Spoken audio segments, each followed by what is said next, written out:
বিদেশ যাওয়া নিয়ে বলতে বলতে আমরা মুখে ফেনা তুলে ফেললাম। যারা যাচ্ছেন একদম বেস্ট অফ দ্য বেস্ট দিন পালন করা মানুষ যাচ্ছেন, আপনি কি মনে করেন যে আল্লাহর একটা কমান্ড আপনি কার্পেটের নিচে ঢুকাই দিয়ে বিদেশ গেলেন আর আপনার কিছু হবে না, আপনার জীবনটা নিরবিচ্ছিন্ন চলবে? হইতে পারে, হইতেই পারে না, পসিবলই না এটা। তাহলে আপনার আল্লাহ বিশ্বাসী নাই। যদি আপনি মনে করেন যে আপনি একটা পা মারায় যাবেন আল্লাহর একটা কমান্ড বা অর্ডার বা আল্লাহর একটা, এবং আপনার কিছুই হবে না উইদাউট মেকিং তওবা, বা তওবার রাস্তা খোলা থাকবে, অফকোর্স এটা আছে, অবুঝ ভাবে আমরা না জানতে কিছু করতে পারি, হইতেই পারে না এটা। আল্লাহ বলতেছেন সরাসরি জাহান্নামে নিক্ষেপ করাবে আপনি যদি ওইখানে মারা যান। আপনি সেটাতে পাতা নিয়ে যা বলতেছেন আগে একটু কামাই লই তারপরে দেখুন। ভালো ভালো ছেলেরা, বুয়েটের আমার একটা পরিচিত ছেলে গেছে, কল্পনা করতে পারি না যে সে কোনদিন যাবে।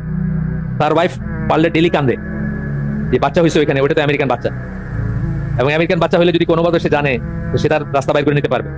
আমাদের এক দিনী ভাইয়ের ছেলে, উনি ওইখান থেকে হিজরত করে চলে আসছেন বাংলাদেশ, বাচ্চারা যদি আমেরিকা বড় না হয়।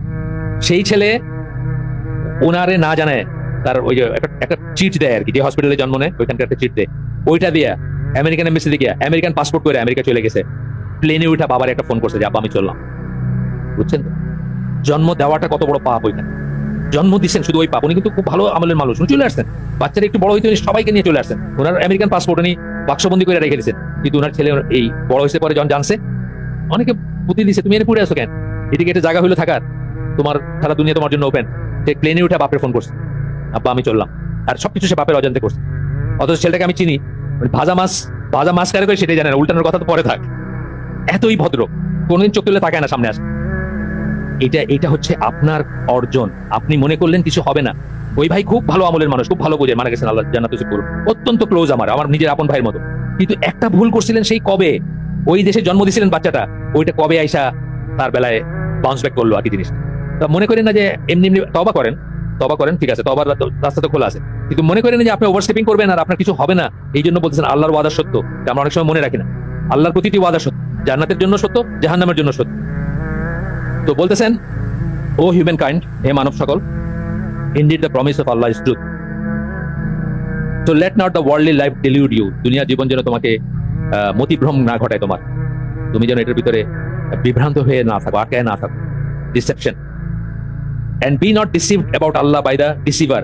ডিসিভার মানে কি? শয়তান, প্রতারক, ধোঁকাবাজ, যে তার ধোঁকায় পড়ে আল্লাহর ব্যাপারে ধোঁকা খায় না, মানে আল্লাহর ব্যাপারে করে যে মানে কিছুই হবে না, আচ্ছা যাই না একবার কি হবে, সবাই যাইতেছে আমিও যাই, বা মানে এই বিদেশ যাওয়ার ব্যাপারটা তো আমরা খুব সিরিয়াসলি নিচ্ছি, সবসময় বলছি। অনেকে মনে আপনি বিদেশ গিয়ে কামাইলে কি আমার কিছু নিতে পারবেন না, আমার জান্নাত আপনি নিয়ে যাবেন, নাকি আমি দুটো কম খাবো?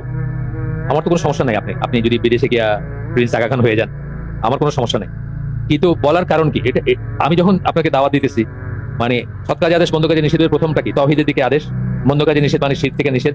দেন কি আসবে? যে সমস্ত জিনিস আপনাকে জাহান্নামে নিয়ে যাবে আমি জানাবো না আপনাকে? অবশ্যই জানাবো, এবং আপনি যত ক্লোজ থাকে তত বেশি করে বলবো, তারটা আমাকে ম্যাটার করে। আমার ভাই যদি, আমরা কি বলি, যাদের সাথে আমরা দুনিয়াতে আসি আখিরাতে তাদের সাথে থাকতে চাই, বলি না? আমার মা, আমার বাবা, আমার ভাই, তার সাথে আমি থাকতে চাই না? অবশ্যই থাকতে চাই। তা আমার ক্লোজ যে তাকে আমি আগে বলবো, এবং আমার দিনী ভাইদের আমি বলি। কিন্তু বলতেছি যে এটা আমরা যেন মনে না করি যে আমরা পার পায়ে যাবো। শয়তান বা শয়তান এখানে লেখেন আর কি, যাই হোক, is an enemy to you, so take him as an enemy. শয়তান তোমাদের শত্রু, এবং তাকে শত্রু হিসেবে নিও, তার বন্ধু হিসেবে গ্রহণ করো না, তার সাজেশনে পা দিও না।